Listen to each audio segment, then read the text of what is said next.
2024 দেশের ইতিহাসে এক বিপ্লবী বছর হিসেবে চিহ্নিত হবে, যা চিরকাল স্মরণীয় হয়ে থাকবে। বছরের শুরু থেকেই যেন সূচিত হয়েছিল এক রাজনৈতিক সংঘাতের যাত্রা, যার পরিণতি ছিল অত্যন্ত রক্তক্ষয়ী এবং প্রতিরোধের এক যুগান্তকারী ঘটনা। প্রথমে ডামি নির্বাচনের মাধ্যমে শুরু হওয়া যাত্রায় একে একে ঘটতে থাকে সেই সব ঘটনা, যা বাংলাদেশকে এক নতুন রাজনৈতিক দিগন্তে নিয়ে যায়। 2024 সালে ঘটে বিপ্লব, গণঅভ্যুত্থান এবং এক অজস্র প্রাণের বিনিময়ে সরকারের পতন। বছরের পর বছর ক্ষমতার আড়ালে থাকা ফ্যাসিস্ট শাসনের পতন নিশ্চিত করে গণতন্ত্রের প্রতি জনগণের আস্থার নবায়ন। যত সময় গেছে, এবছরের ঘটনা যেন প্রতিটি মানুষকে এক নতুন রূপ দেখিয়েছে। বছরের প্রথম দিকে অনুষ্ঠিত ডামি নির্বাচন ছিল সরকারের একতরফা শাসনের সর্বশেষ পদক্ষেপ। রাজনৈতিক অস্থিরতার মধ্যে অনুষ্ঠিত এই নির্বাচন ছিল এক সুস্পষ্ট প্রহসন, যেখানে বিএনপি, জামায়াত সহ প্রধান রাজনৈতিক দলগুলোর কোনো উপস্থিতি ছিল না।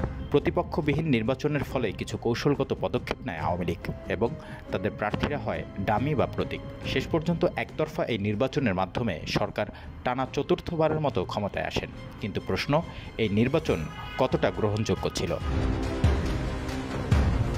গত 5 জুন হাইকোর্টের রায়ে মুক্তিযোদ্ধা কোটা পুনর্বহাল হওয়ার পর দেশে কোটা সংস্কারের আন্দোলন শুরু হয় নতুন করে। কিন্তু এই আন্দোলনের এক অন্যতম মুহূর্ত ছিল 14 জুলাই, যখন প্রধানমন্ত্রী শেখ হাসিনার বিতর্কিত মন্তব্য আন্দোলনকারীদের মধ্যে ক্ষোভের আগুন জ্বালিয়ে দেয়। তিনি বলেন, মুক্তিযোদ্ধাদের নাতিপুতিরাও কি কোটা পাবে না? তাহলে রাজাকারের নাতিপুতিরা কিভাবে পাবেন? এই মন্তব্যে দেশের ছাত্র সমাজ, বিশেষত ঢাকা বিশ্ববিদ্যালয়ের শিক্ষার্থীরা ব্যাপকভাবে আন্দোলন নিয়ে নেমে আসে রাজপথে। ছাত্রলীগের হামলা এবং পুলিশের অত্যাচারে আন্দোলন এক নতুন মোড় নেয়। শিক্ষার্থীরা সিদ্ধান্ত নেয় তারা আর নীরব থাকবে না। একসময় আন্দোলনটি শুধু ছাত্রদের মধ্যে সীমাবদ্ধ থাকে না, বরং দেশের সাধারণ জনগণও এতে অংশগ্রহণ করতে শুরু করে।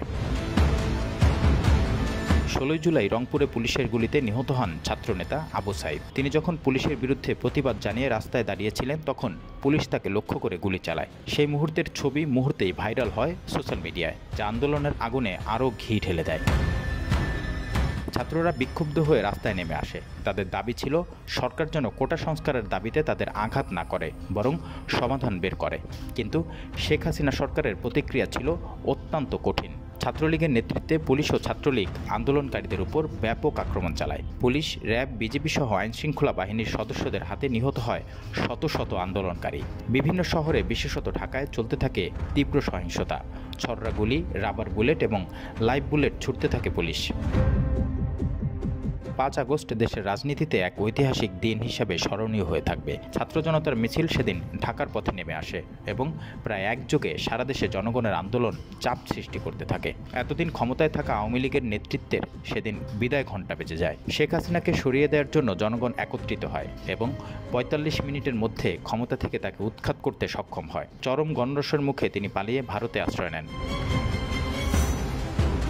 হাসিনা পালিয়ে যাওয়ার পর 8 আগস্ট অধ্যাপক ডক্টর মোহাম্মদ ইউনূসের নেতৃত্বে গঠিত হয় অন্তর্বর্তীকালীন সরকার। দেশের রাজনীতি ও প্রশাসনের নতুন করে সংস্কার নিয়ে সরকারের সামনে দাঁড়িয়েছিল বিশাল এক চ্যালেঞ্জ। অবিলম্বে শুরু হয় নির্বাচনের জন্য পদ্ধতি ঠিক করা, নতুন কমিশন গঠন এবং বিভিন্ন কমিশনের মাধ্যমে জাতির সামনে সম্ভাবনার নতুন পথ উন্মুক্ত করা। এই সরকারের অনেকগুলো সংস্কার পরিকল্পনা ছিল। প্রায় 15টি কমিশন গঠন করা হয়, যাদের মধ্যে নির্বাচন ব্যবস্থা, বিচার বিভাগ, দুর্নীতি দমন কমিশন, পুলিশ সংস্কার কমিশন সহ নানা গুরুত্বপূর্ণ বিষয় ছিল।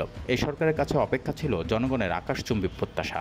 তবে সংস্কারের মধ্যে নির্বাচন নিয়ে আলোচনা চলছিল সবচেয়ে বেশি। অন্তর্বর্তীকালীন সরকার অনেকগুলো পদক্ষেপ নিয়েছে। প্রায় 90 দিনের মধ্যে সংস্কার কমিশনগুলোর প্রতিবেদন জমা দেওয়ার জন্য সময়সীমা বেঁধে দেওয়া হয়। তবে রাজনৈতিক দলগুলোর মধ্যে প্রতিনিয়ত দ্বন্দ্ব বৃদ্ধি পাচ্ছে নির্বাচন নিয়ে। দলগুলো একদিকে নির্বাচন এবং অপরদিকে সংস্কারের প্রশ্নে বিভক্ত হয়ে পড়েছে। বিশেষত রাজনৈতিক দলগুলোর প্রতি জনগণের আস্থা এখন অনেকটা ক্ষতিগ্রস্ত। 2024 সাল ছিল দেশের রাজনীতির জন্য একটি বাকবদলের বছর। কোটা আন্দোলন, ছাত্র জনতার রক্তের বিপ্লব, সরকার পতন এবং অন্তর্বর্তীকালীন সরকারের যাত্রা, এই সব কিছুই দেশের ভবিষ্যৎকে নির্ধারণ করবে। নতুন বছরটি দেশের জন্য আরেকটি নতুন দিগন্তের সূচনা করতে যাচ্ছে, যেখানে জনগণের শক্তির নতুন এক দৃষ্টান্ত তৈরি হবে। রিপন হোসাইন, ঢাকা মেইল।